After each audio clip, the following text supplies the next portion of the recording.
Hello, moi c'est Angélique et je suis coach de vie. J'ai créé ID pour accompagner les personnes qui sont en quête d'aide, sont en burn-out, en stress, qui ont de l'anxiété ou une perte de confiance. Mon but, c'est de vous accompagner afin que vous puissiez retrouver clarté et confiance en vous. Aujourd'hui, j'ai envie de te partager une vérité qui peut tout changer. Ton cerveau adore te compliquer la vie. Alors c'est pas parce que tu es trop compliqué ni que tu es trop faible, c'est simplement la manière dont ton cerveau fonctionne. Et dans cette vidéo, je vais t'expliquer pourquoi ton cerveau fait ça. Il a de bonnes raisons en fait, les pièges dans lesquels il te fait tomber sans que tu t'en rendes compte, et surtout comment reprendre le contrôle pour alléger ton quotidien. Alors installe-toi confortablement, ton cerveau a un objectif principal, te maintenir en vie. En fait, il s'en fiche un peu que tu sois heureuse, épanouie, triste.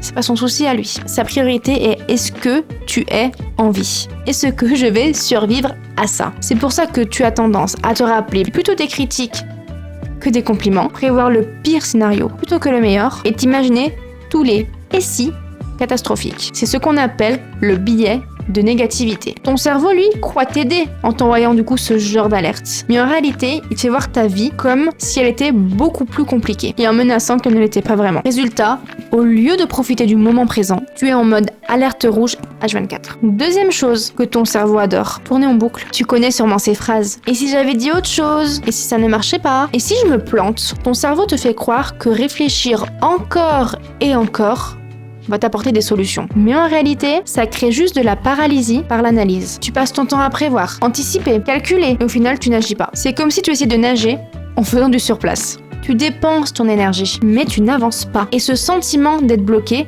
nourrit davantage ton anxiété. Ton cerveau adore aussi la complication invisible. Il s'arrête pas. Il ne s'arrête jamais, celui-là. Scroller sur ton téléphone, dès le réveil. Tu nourris ton esprit avant même de te nourrir toi-même. Faut cogiter.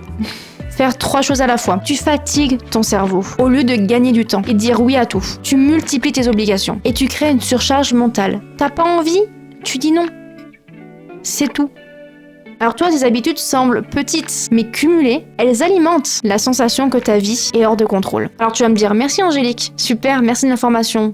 Mais qu'est-ce qu'on fait maintenant? Alors maintenant, je vais répondre à cette question clé. Comment on arrête ça? Déjà, premièrement, ramène ton cerveau dans le présent. Prends 1 minute pour respirer profondément. Sentir tes pieds au sol. Écouter les sons autour de toi. En fait, ça va te couper la boucle de la pensée. Deuxièmement, extériorise tes pensées. Écris-les dans un carnet, par exemple. Une fois posées sur papier, elles arrêtent de tourner en rond dans ta tête. Et surtout, il y a quelque chose qui m'a beaucoup aidé et qui m'aide encore au quotidien. Pose-toi cette question. Est-ce que dans 10 ans, ça me portera encore problème? Est-ce que dans 10 ans, j'aurai encore ce problème? Et en général, tu verras que la plupart du temps, c'est non.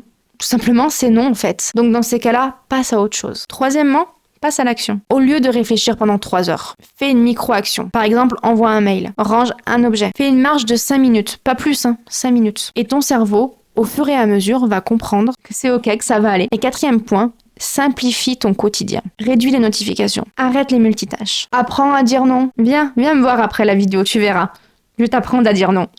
Ça paraît difficile comme ça, mais c'est primordial. Et moins ton cerveau a de stimuli, plus il est apaisé. C'est simple comme bonjour. Alors rappelle-toi, ton cerveau complique ta vie. Alors non pas parce qu'il est contre toi, rien à voir, mais parce qu'il veut te protéger. Maintenant, à toi de lui montrer que tu es en sécurité, que tu peux avancer sans stress permanent. Si tu veux apprendre à apaiser ton mental, à retrouver de la clarté, je propose des accompagnements personnalisés. Et si cette vidéo t'a aidé à comprendre ton fonctionnement, laisse-moi un petit commentaire avec le mot clarté. Comme ça, je saurai que tu es arrivé jusqu'ici. N'oublie pas de liker et de t'abonner pour recevoir chaque semaine, le mercredi à 18h sur YouTube, mes conseils autour de la santé mentale et du bien-être. À très vite!